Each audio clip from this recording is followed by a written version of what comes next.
Sound.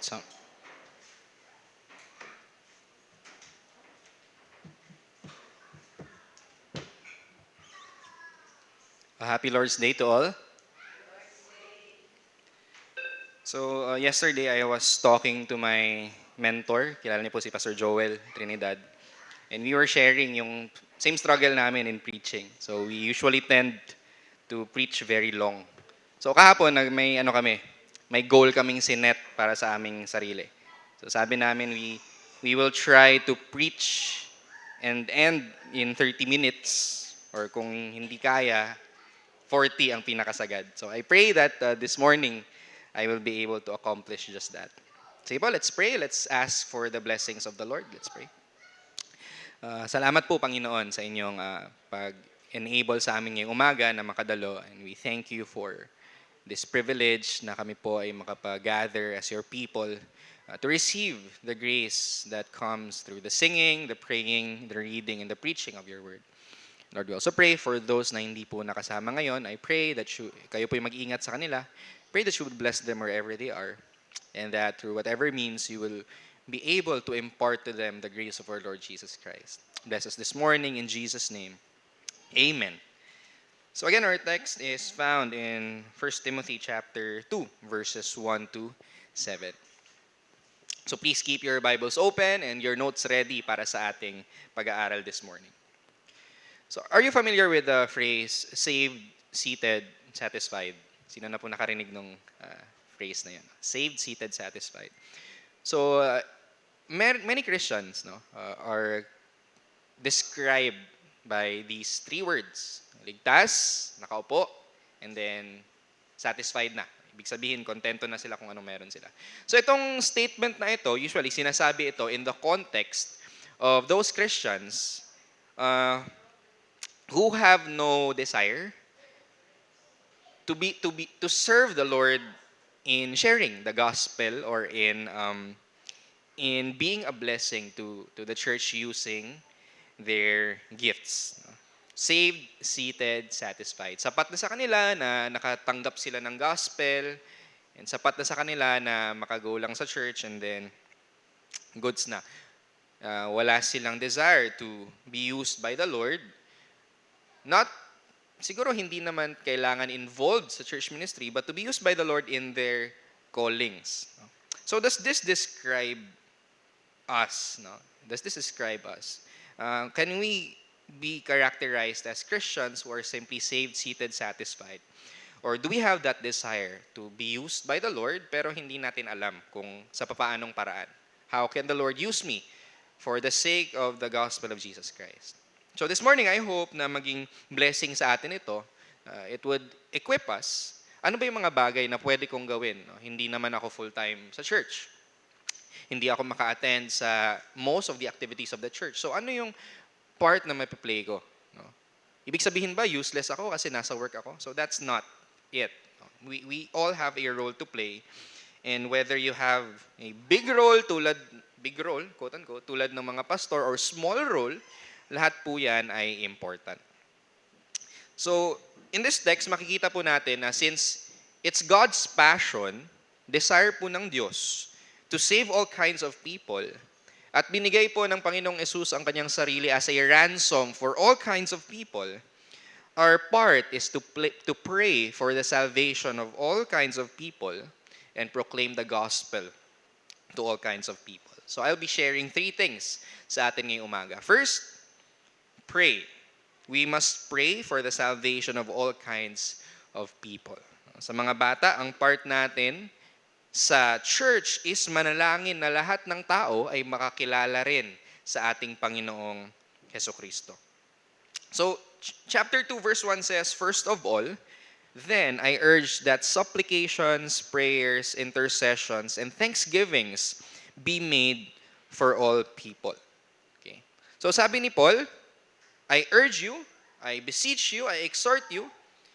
Okay? Ako ay pwede siyang sabihin nagmamakaawa in an authoritative manner. That supplications, prayers, intercessions, and thanksgivings be made for all people. So itong apat na words na ito ay 4 different words na ginagamit for that one single act of prayer. So ang practice po kasi ng mga Jews, usually they use different words that refer to the same word for the purpose of emphasis. For example, pag binasa po natin ang Book of Psalms, there are many words na ginagamit para sa law.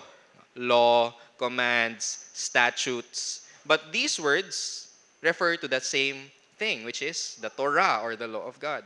Ito din po ang gustong i-emphasize ng Apostol Pablo. Ginamit niya itong apat na salita na ito para i-emphasize na mayroon tayong duty na necessary po para sa atin na manalangin para sa lahat ng klase ng tao. So ang pananalangin, to pray, is to come to God, to fellowship with Him. Of course, yun yung primary purpose ng prayer, para i-enjoy natin ang presensya ng Diyos. And to bring our requests. Ilapit natin sa Kanya ang ating mga requests. Pero itong mga requests na ito ay hindi lamang basta-basta requests na gusto nating mangyari, but things that are agreeable to His will. Dapat naaayon sa Kanyang kalooban. At kapag tayo nananalangin, dapat mayroong pananampalataya at mayroong expectation that the Lord will answer. It might not always be yes, it might be no, it might be wait, but God will answer prayer. And Paul says, itong klaseng prayer na ito must be made for all people. No? So anong people ang tinutukoy ni Paul dito? Anong klaseng mga tao ang sabi ni Paul, pray for them?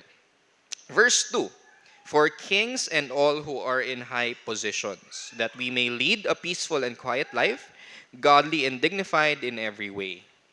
Sabi niya, ang people na nasa mind niya when he wrote this letter is yung mga taong nasa high positions, government leaders, kings. No? So these are the people that Paul has in mind when he said, manalangin kayo. Sabi ni Paul kay Timothy, ikaw, ituro mo sa church mo na dapat mong ipanalangin yung mga namumuno, yung mga nasa gobyerno. In fact, hindi pa nga government during this time. It's an empire. Mas strict kumpara sa gobyerno na mayroon tayo ngayon. And this was a hard prayer. Hindi po ito madaling prayer para sa mga Hudyo.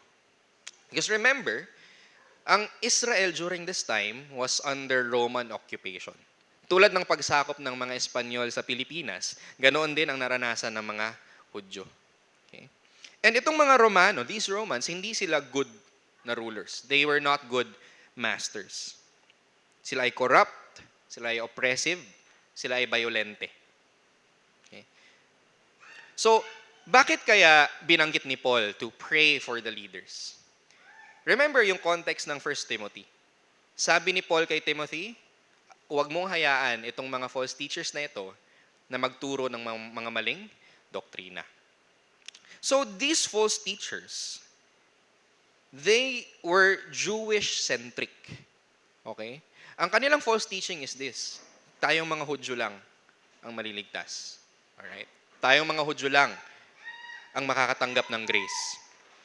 Therefore, they might have taught na itong mga wicked Gentile kings and rulers na ito, they must be rejected, they must be hated, dahil hindi sila katulad natin. They are not righteous Jews.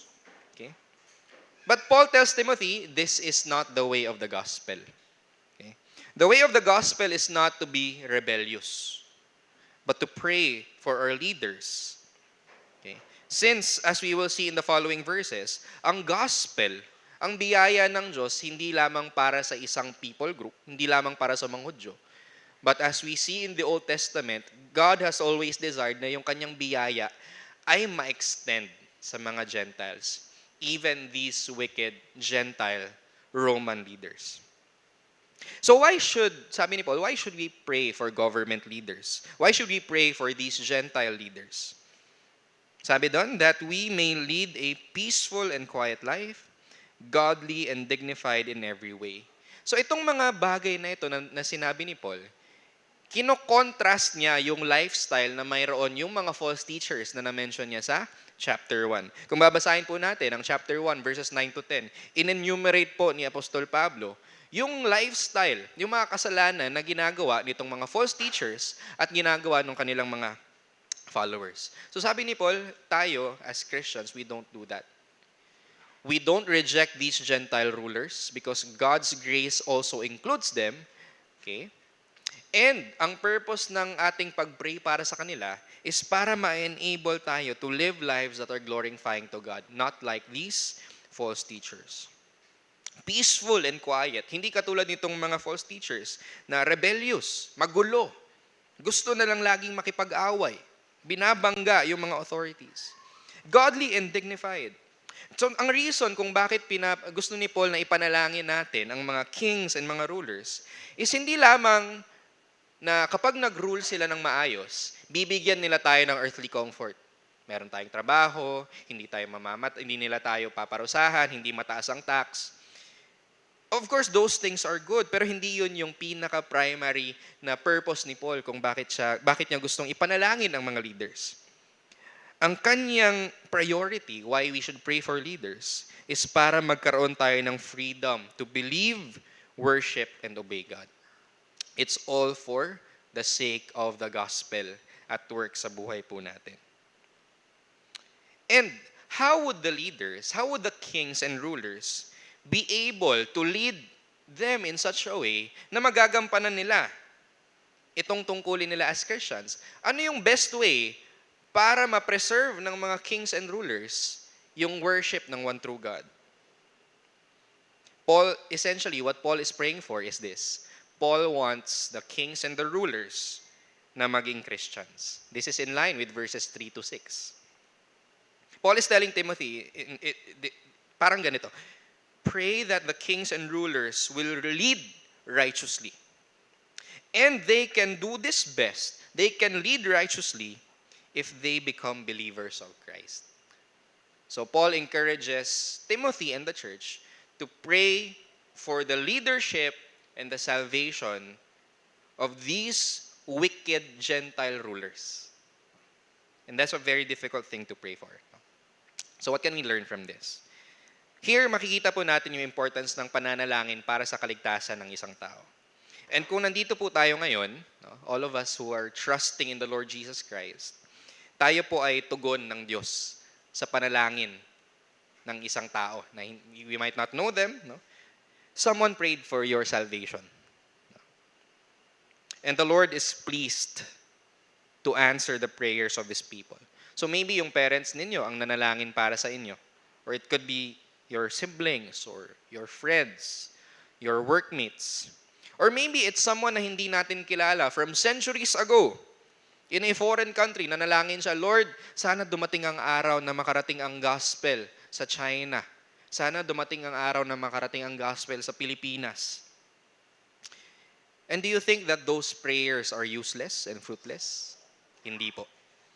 Even if it took 500 or 1,000 years, tumugon po ang Diyos sa panalangin nila.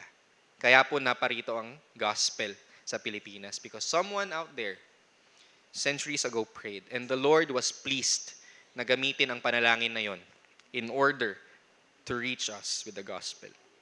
So never underestimate not the power of prayer but the power of the God who answers prayer. Okay, makapangyarihan po ang Diyos natin and He will answer prayer. Kayo po ay sagot ng Diyos sa panalangin ng someone out there para kayo ay makakilala sa Panginoon. Even the fact na naririto tayo ngayon this morning to gather, someone prayed na i-enable tayong lahat na makapunta dito. No? You are an answer to someone's prayer. So that's one. So if you're an answer to someone's prayer, dapat tayo din po ay manalangin para sa kaligtasan ng mga mahal natin sa buhay, people that we don't even know, so that they too might receive God's grace. Another thing, itong exhortation ni Paul kay Timothy is a very difficult prayer. Sabi niya sa church, manalangin kayo para sa mga tao that are wicked. So remember, this Roman government, hindi po sila Christians. In fact, galit sila sa Christianity. They imprisoned Christians who followed the Lord. They even killed Christians. Pinapahirapan nila ang buhay ng mga Kristiyano, even though they did nothing wrong. But Paul says, pray for them. So, sino ba yung mga tao sa buhay natin na mayroon po tayong tendency na i-look down sila or i-despise sila? masama yung tingin natin sa kanila. Sino yung mga taong yun sa buhay natin? Are there people that we usually gossip about? Are there people na usually hina-highlight natin yung mga pagkakamali nila? No? So rather than simply feeding yung ating sinful heart by speaking badly about these people, why don't we pray for their salvation? And why don't we pray that the Lord will transform their hearts? So may tendency po tayo na i-enumerate yung mga kasalanan ng mga tao, ng mga politicians, i-enumerate yung kanilang mga bad attitudes, yung mga maling gawain nila. But remember, yung mga sins po na ginagawa nila, it could be easily ours as well.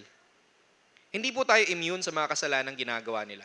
Kung hindi po dahil sa grace ng Panginoon, we could easily commit those very same sins.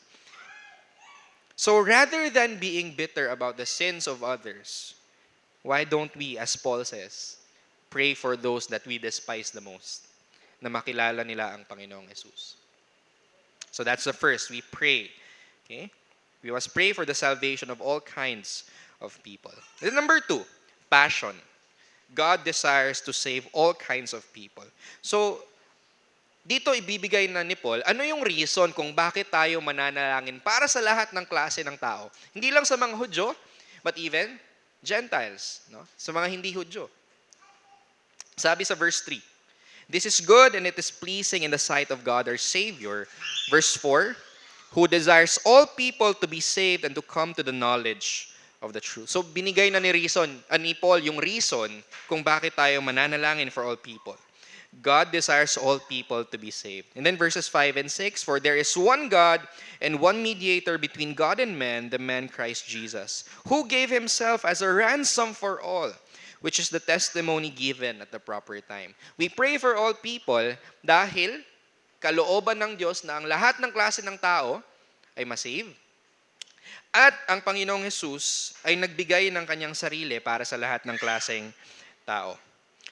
And binigyan ni Apostol Pablo ng bigat itong statement na ito by saying, "This is good and pleasing in God's sight." Ang katotohanan ito ay approved by God and therefore may authority.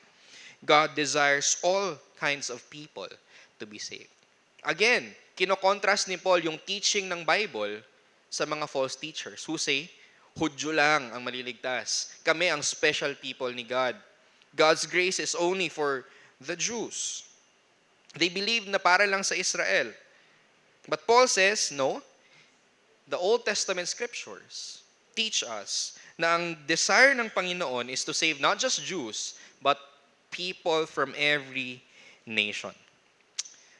Now, we read passages like John chapter 6, Romans chapter 9, Ephesians 1, that teach na mayroong mga pinili ang Diyos. That God chooses people to be saved. May mga tao na binigay ang Ama kay Jesus at si Jesus ay namatay para sa kanila. Romans 9, God chooses people not just for service, but for salvation. Ephesians 1, we are chosen in Christ and predestined to be adopted as His children. So, kinokontradict ba nitong 1 Timothy 2, yung mga passages na yun? Bakit sabi doon, may pinili ang Diyos? Ngayon, sinabi niya, gusto ng Diyos na iligtas ang lahat ng tao. So, we must understand na ang buong Bible po, from Genesis 1:1 to Revelation 22:21 ay inspired. Ibig sabihin ng galing sa Diyos. God-breathed. Ito ay walang pagkakamali, infallible, and inerrant. Lahat ng salita na makikita natin sa Bible ay galing sa Diyos mismo. And therefore, if the Bible comes from God, and God does not lie, then hindi po pwedeng i-contradict ng Scripture ang Scripture. So ngayon, paano po natin i-reconcile itong passages na ito? Yung context ang mahalaga. So mayroong tatlong important na principles kapag nag-aaral tayo ng verses. 3 principles. Number 1, context. Number 2, context. Number 3, context. Context ang pinakamahalaga. So hindi po natin i-interpret ang scripture or verses base sa nararamdaman natin or base sa sarili nating definition or standards kung ano ba ang love, ano ba ang justice, ano ang grace, ano ang holiness. We must allow Scripture to interpret Scripture. Okay? By looking into the context. So, for example, what do the verses before and after say para maliwanagan itong verse na ito? Ano ang topic ng entire chapter? That gives light dito sa verse na ito. Ano ang purpose at theme ng entire book na ito that makes me understand this verse rightly? And then how does my knowledge of the entire Bible help me interpret this particular verse? So ganun po kahalaga ang context. So now, let's look at ano ba yung meaning nitong God desires all people to be saved. Again, ang kinakalaban ni Pablo dito ay yung exclusivist na doktrina ng mga false teachers who teach that only the Jews ang maliligtas. Mga Hudyo lang ang mabibiyayaan ng kaligtasan. So Paul emphasizes here na ang biyaya ng Diyos, ang kaligtasan ng Diyos ay hindi limitado sa mga Hudyo lamang, but it is extended to all kinds of people. Not to each and every person who has lived, is living, and will live, but sa lahat ng klaseng tao. Mapahari man yan o servant, Roman man yan o Griego o Hudyo, lahat ng klase ng tao ay sakop ng biyaya ng Diyos.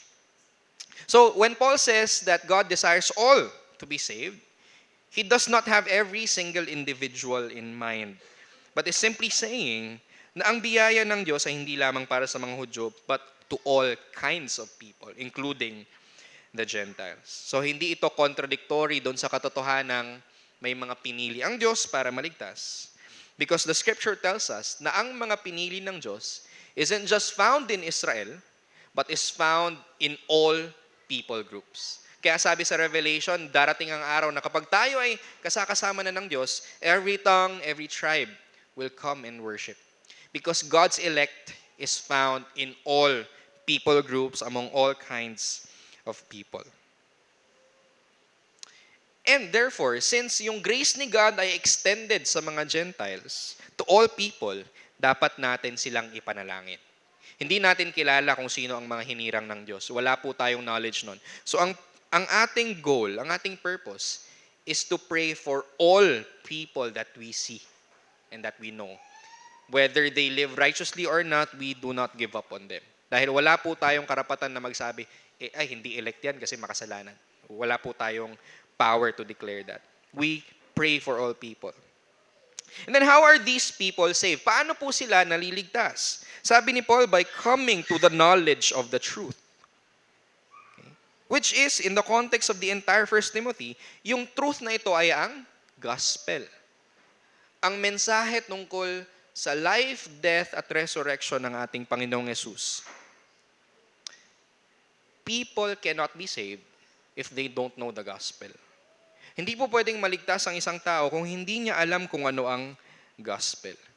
Ang kaligtasan po, it does not come to people simply because they feel that God loves them. Pakiramdam ko, mahal ako ng Diyos, kaya alam kong ligtas ako. O alam kong anak ako ng Diyos. Hindi po ganun. Because our feelings deceive us. Just because a person feels that God loves them does not mean that they're saved. Because it's the gospel that saves. People are not saved. No? Hindi sila naliligtas dahil namumuhay sila ng moral lives. People are not considered children of God dahil nakaka-receive sila ng mga magagandang bagay, earthly things mula sa Diyos. No, sabi ni Paul, it's through the knowledge of the truth. They must understand, receive, and believe the facts concerning the life, death, and resurrection of Jesus for the forgiveness of sins. Kaya mahalaga po sa atin to proclaim the gospel with words at hindi lang. Now, mayroong famous quote na, preach the gospel at all times. Use words if necessary. That's wrong.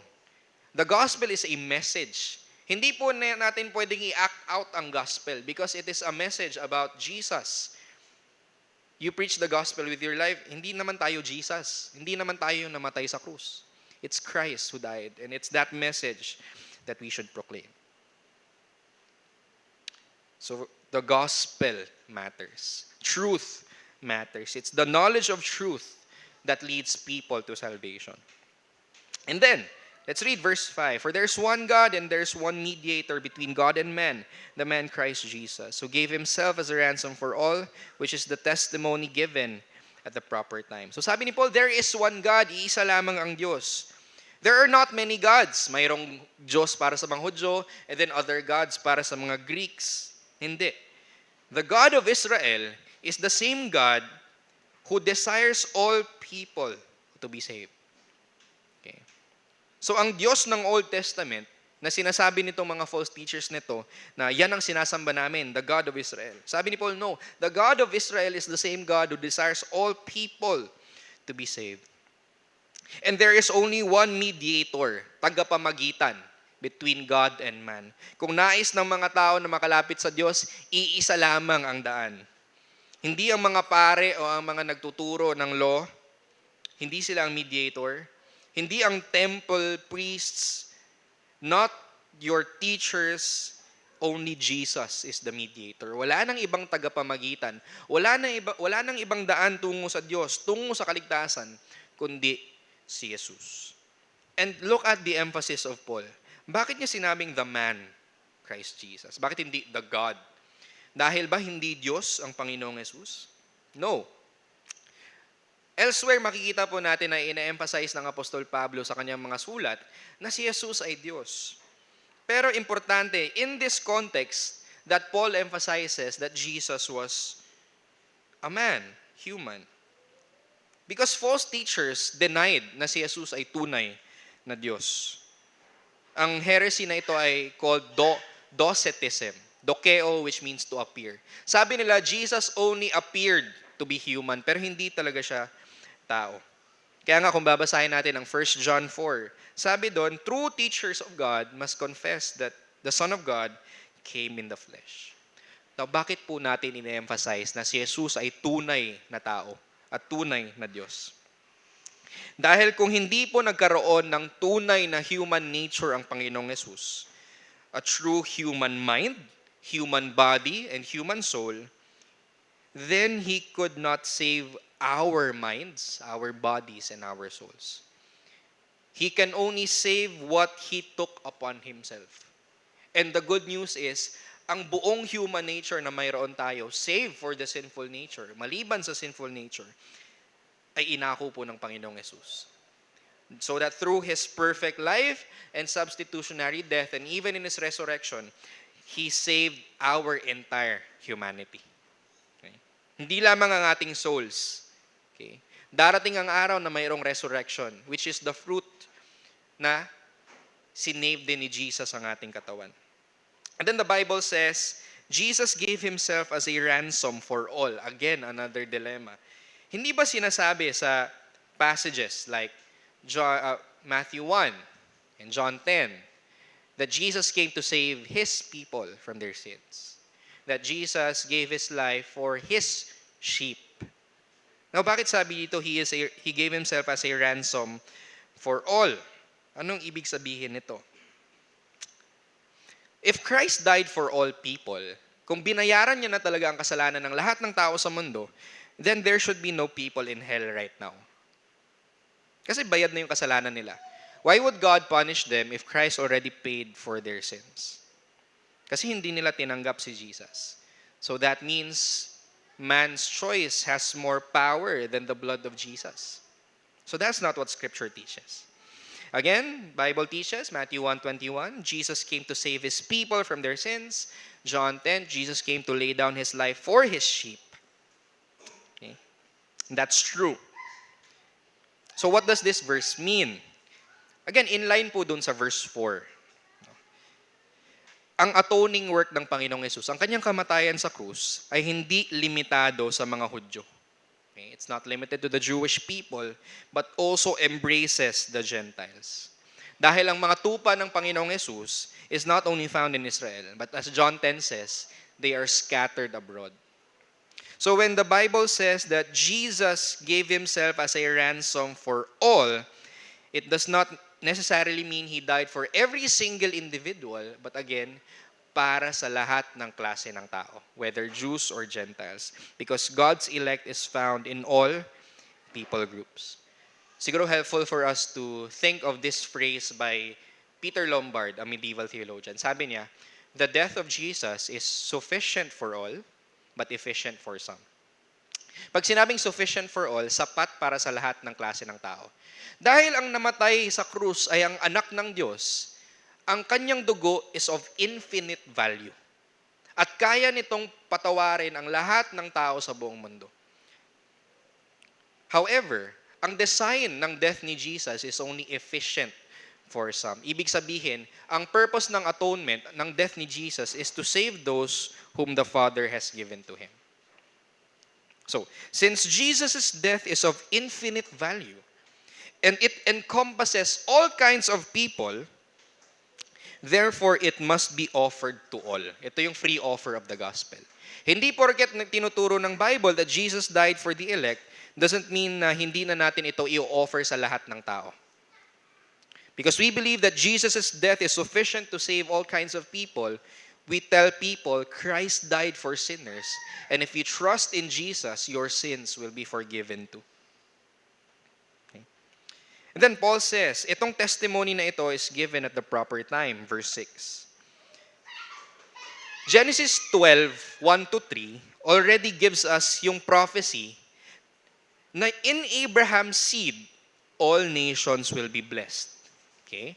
So Genesis pa lang, God has already the Gentile people in mind.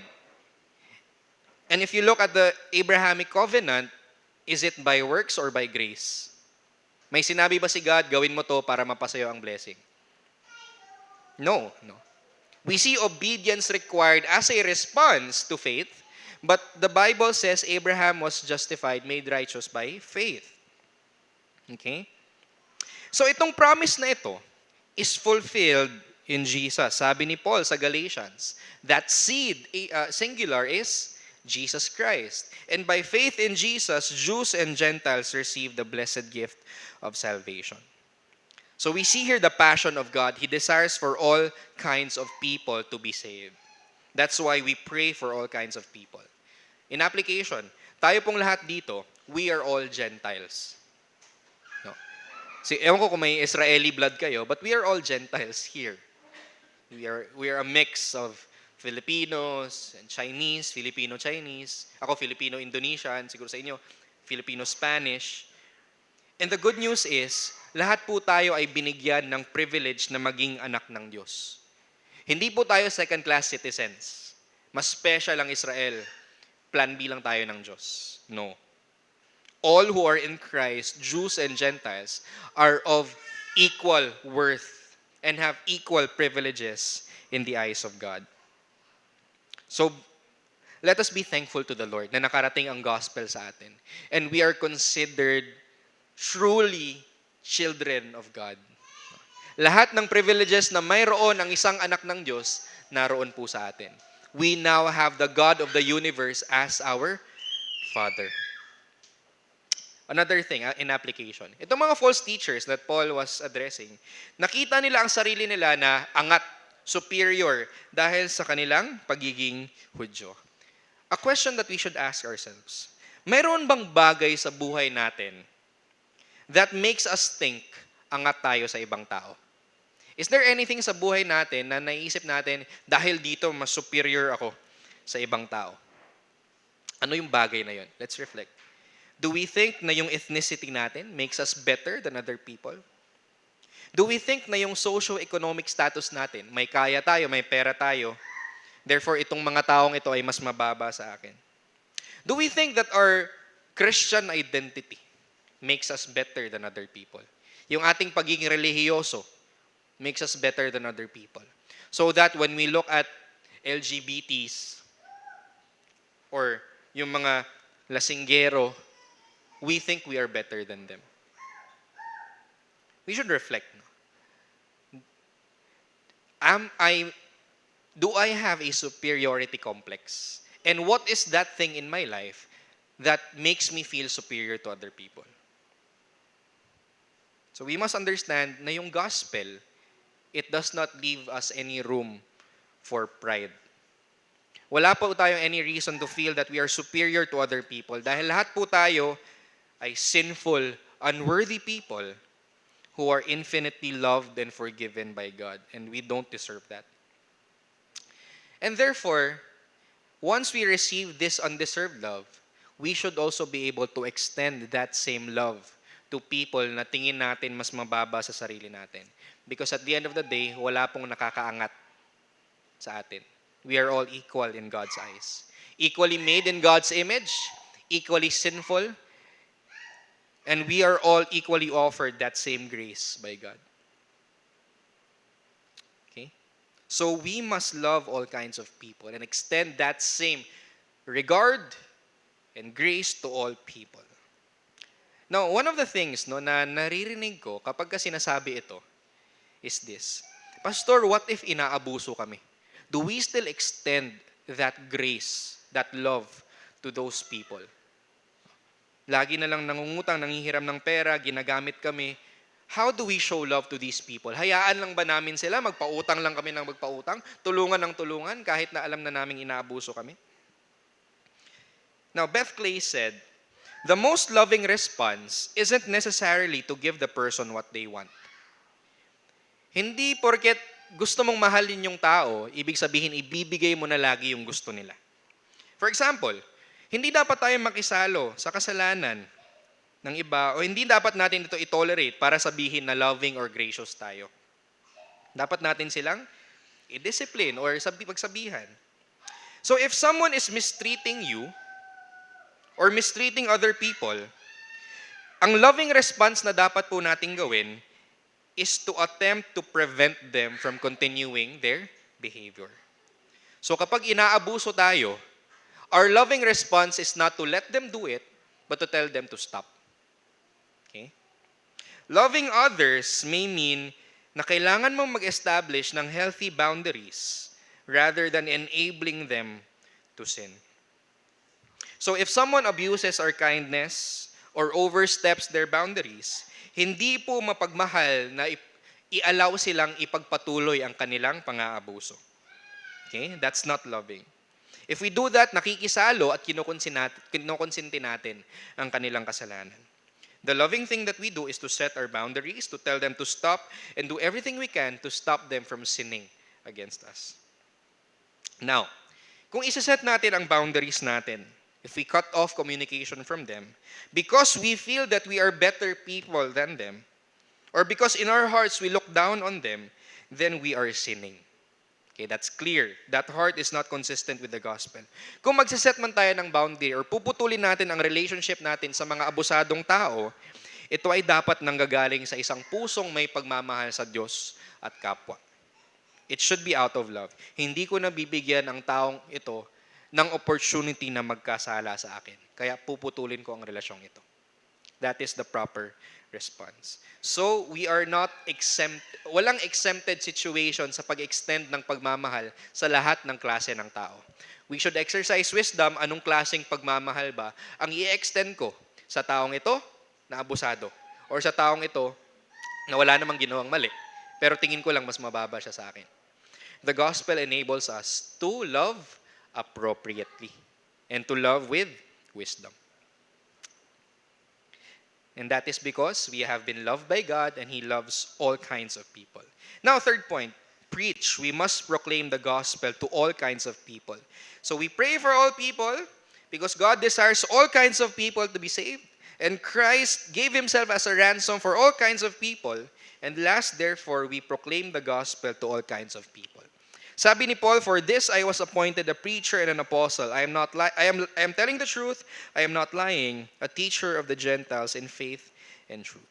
So sabi ni Paul, ang rason kung ba't siya tinawag ng Diyos to be a preacher and an apostle, by the way, wala nang apostles ngayon, that was a special office noong early church.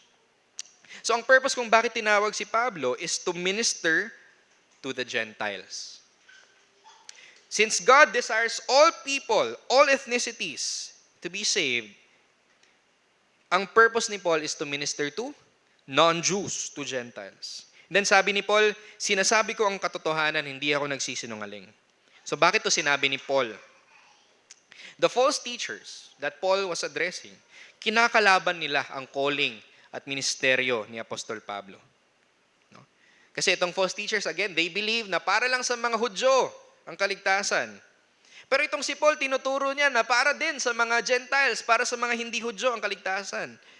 So therefore, sabi nila, si Paul, hindi siya tunay na tinawag ng Diyos. False teacher, si Apostol Pablo. So dinefend ni Pablo ang kanyang ministry.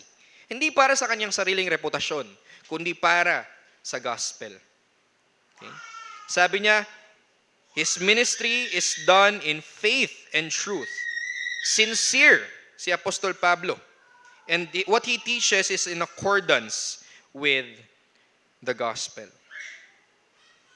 So kung titingnan po natin ang ministry ni Paul, was it an easy ministry? Madali po ba ang mga experiences ni Paul? Lagi ba siyang nai-invite sa mga conference at nabibigyan ng malaking honorarium? Hindi po. Si Apostol Pablo ay nagdusa sa kanyang ministeryo. Tinutugis siya ng kanyang mga kalaban, binabato, binubugbog. Gusto siyang patayin. In fact, if you read the book of Acts, mayroong group of people na nagsabi, hindi kami kakain hanggat hindi namin napapatay si Pablo. Naranasan niyo na ba yon na may mga taong nagsabi, hindi kami kakain hanggat hindi namin napapatay si Uncle Richard? May ganun ba? Wala naman, di ba? So we don't have that kinds of gospel opposition. Pero ganun si Pablo. But Paul was willing to suffer and even to die for the sake not of Jews, but of these Gentiles. Dahil alam niya na tinuturo ng Bible, ng Old Testament, that God has extended His free grace to all kinds of people. Nag-serve si Paul dahil alam niya that if Jews or Gentiles do not trust in Jesus, they will receive God's judgment.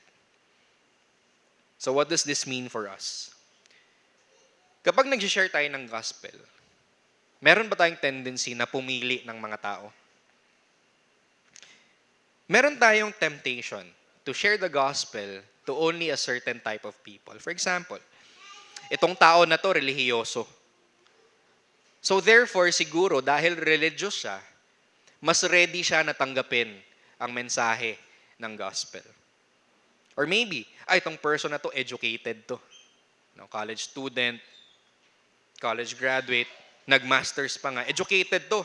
Siguro mas may intindihan niya pag shinare ko yung gospel sa kanya kumpara doon sa mga no read, no write.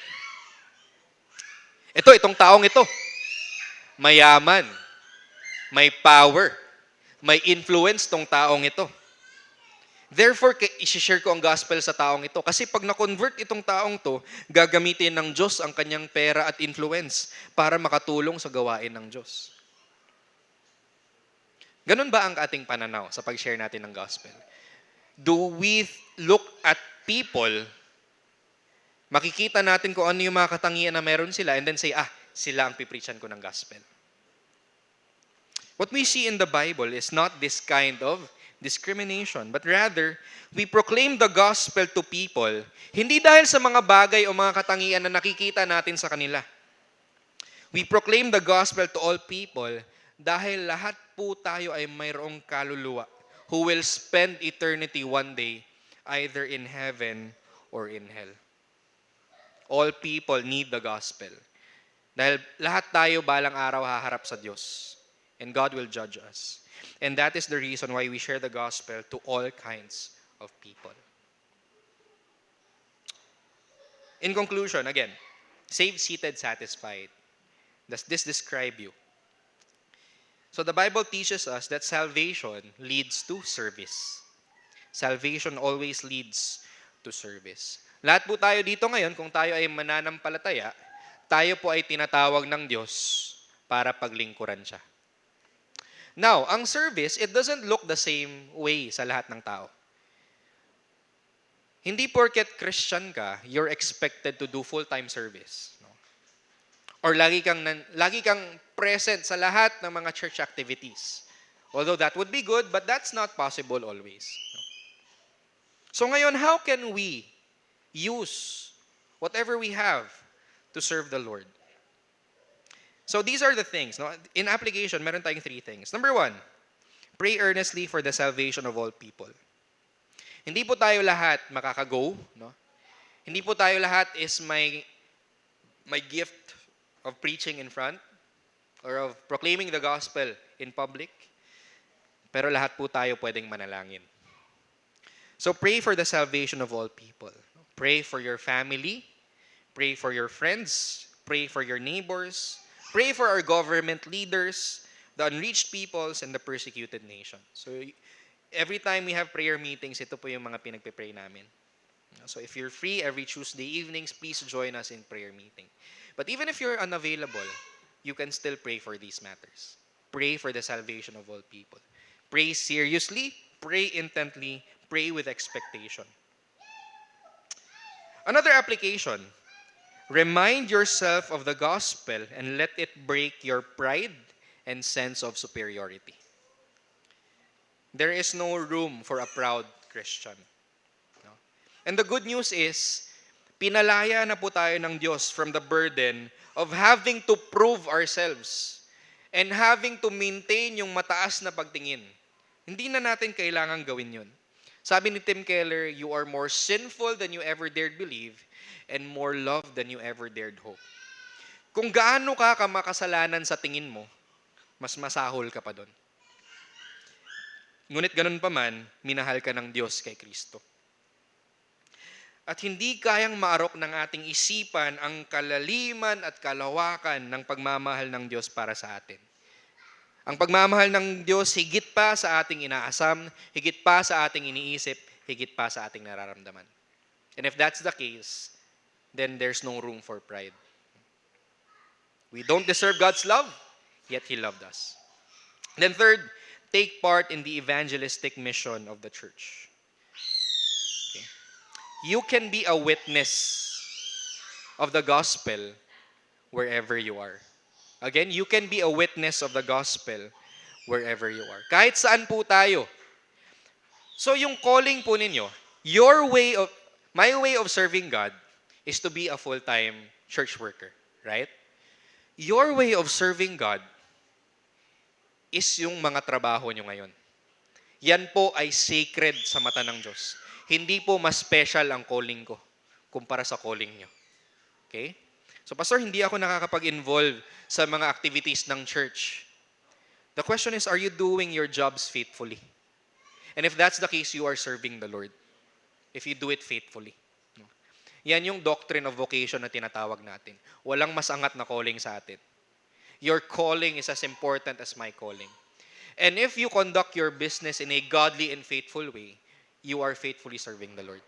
No less than I'm serving the Lord. Okay? You doing your jobs honestly, faithfully, and with excellence is not less than me preaching faithfully. Pantay po yan sa harap ng Diyos. That is your calling, and be faithful in that. And wherever you are, God has placed you to be an ambassador, to be a bearer of the gospel. So try to equip yourselves na magkaroon ng gospel conversations. Sa bahay nyo, sa mga relatives nyo, sa mga kasambahay nyo, sa mga neighbors, no? Sa mga co-workers and employees natin. Pastor, napaka-awkward. It's really awkward. No? It's really awkward to, out of nowhere, do you know Jesus Christ? It's awkward. However, that moment of awkwardness is nothing in comparison to their eternal destiny. So embrace natin yung awkwardness. Be willing na maging awkward dahil para ito sa sake ng kanilang mga kaluluwa. So take it slow. Equip yourselves. Don't pressure yourself na maging preacher agad sa inyong companies or yung workplace. Just try to do whatever you can to impart the gospel to them.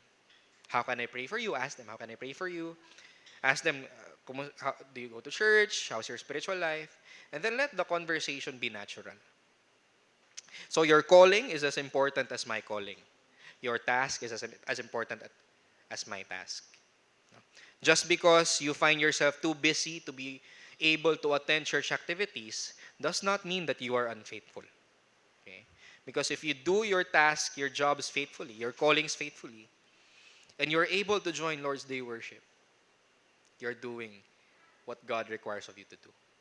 Even in those moments na, Pastor, I have no control, talagang hindi ako maka-attend ng Lord's Day worship. The Lord sees your struggle. The Lord sees your circumstances. Bring that to Him. No? And ask Him the grace, Lord, please order my schedule so I can attend Lord's Day worship. And even in this moment na hindi ako maka-attend, allow me to do everything I can to receive the grace of Jesus through the Word, through prayer, through singing. Use me today for whatever my life is worth. Okay? So I hope and pray that we are blessed and equipped sa ating sermon ngayon. And lumagpas ako sa oras, but I hope that you learned something this morning. Let's pray. Lord, we thank you for your grace. I pray that you plant the word deep in our hearts and may it bear fruit in our lives. We love you in Jesus' name. Amen.